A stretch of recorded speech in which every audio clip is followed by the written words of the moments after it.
Raymond Domenech, président de l'UNECATF depuis 2016, risque d'être victime d'un coup d'État et de quitter la présidence du syndicat des entraîneurs.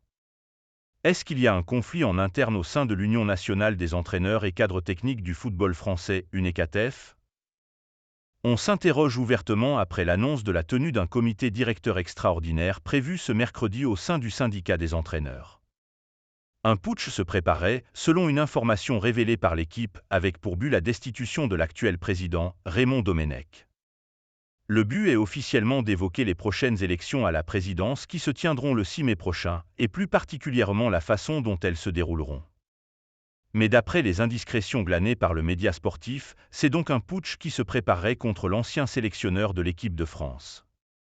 Lui serait reproché par certains membres du comité directeur le fait de s'être approprié le syndicat.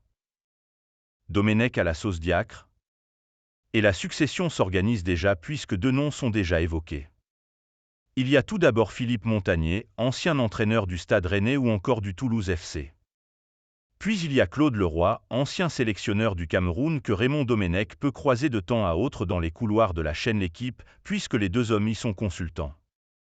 En attendant de connaître les raisons supposément cachées derrière cette convocation du comité directeur, Raymond Domenech compte bien rester en place et souhaite se représenter lors de la prochaine assemblée du mois de mai. S'il venait à être écarté d'ici là, de la manière présentée par le média, ce serait la deuxième fois en un tout petit peu plus d'un an qu'une personne ayant exercé les fonctions de sélectionneur de l'équipe de France serait victime d'un putsch. Au mois de mars 2023, dans un tout autre contexte, Corinne Diacre avait elle aussi été mise à la porte de force après une rébellion d'une partie de ses joueuses.